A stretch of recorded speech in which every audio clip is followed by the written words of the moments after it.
নমস্কার, নিউজ 18 বাংলায় আপনাদের সাথে রয়েছে আমি প্রিয়াঙ্কা। টাইম ম্যাগাজিনের প্রভাবশালী তালিকা বেরিয়েছে, আর সেখানে জানেন কোনো ভারতীয় নাম নেই। তালিকায় কারা রয়েছেন?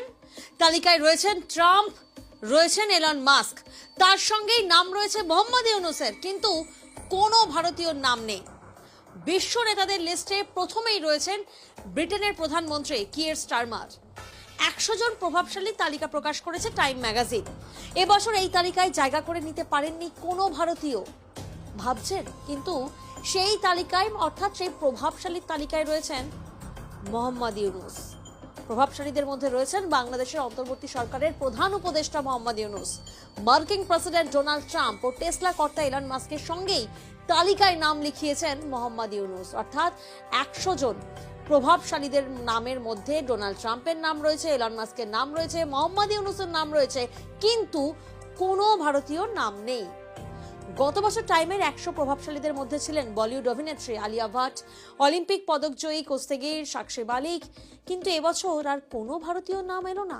কেন নেই এই তালিকায় কোনো ভারতীয় নাম?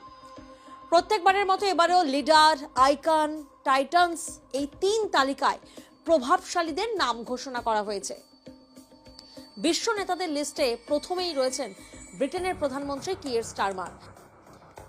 গত বছরের নির্বাচনে ঋষি সুনাকের কনজারভেটিভ পার্টিকে ধরাশায়ী করে জয়লাভ করে তাঁর দল লেবার পার্টি। রাজার দেশের কুর্সি দখল করেন স্টারমার, আর এরপরই রয়েছেন ডোনাল্ড ট্রাম্প। গত বছরের নভেম্বরে প্রেসিডেন্ট নির্বাচন জিতে দুরন্ত প্রত্যাবর্তন ঘটিয়েছেন তিনি। বোঝা গেল ব্যাপারটা। গত বছর টাইম ম্যাগাজিনের বর্ষসেরা ব্যক্তিত্বের শিরোপা পেয়েছিলেন তিনি। তাঁর সঙ্গে তালিকায় জায়গা করে নিয়েছেন ধনকুবের এলন মাস্ক। ট্রাম্পের সঙ্গে মাস্কের গভীর বন্ধুত্ব অনেক দিনের আমরা জানি। রিপাবলিকান নেতার নির্বাচনী প্রচারেও জনতার সামনে গলা ফাটাতে দেখা গিয়েছিল এক্সের মালিককে। ভোটে বিজয়ী হওয়ার পর পারিবারিক ছবিতেও দেখা গিয়েছিল এলন মাস্ককে। এখন ঠিক যেন ছায়া সঙ্গীর মতোই ট্রাম্পের সঙ্গে রয়েছেন তিনি। সরকারের অপব্যয় কমাতে ডিপার্টমেন্ট অফ গভর্নমেন্ট এফিসিয়েন্সি নামে একটি নতুন দপ্তর খুলেছেন ডোনাল্ড ট্রাম্প, যার মাথায় বসিয়েছেন টেসলা কর্তা এলন মাস্ককে। ট্রাম্প আর মাস্ক এই দুজনের তো নাম রয়েছে, তবে জানেন তাদের নামের পাশেই নাম রয়েছে মোহাম্মদ ইউনূসের। গত বছরের 5ই আগস্ট ছাত্র জনতার গণ অভ্যুত্থানে প্রধানমন্ত্রীর গদি হারান শেখ হাসিনা। 8ই আগস্ট নোবেল জয়ী অর্থনীতিবিদ ইউনূসের নেতৃত্বে শপথ নেয় অন্তর্বর্তী সরকার। 84 বছর বয়সে ইউনূস এই তালিকায় উঠে আসে সবচেয়ে প্রবীণ ব্যক্তি। এছাড়াও এ বছরের তালিকায় রয়েছেন বাশার আল আসাদ।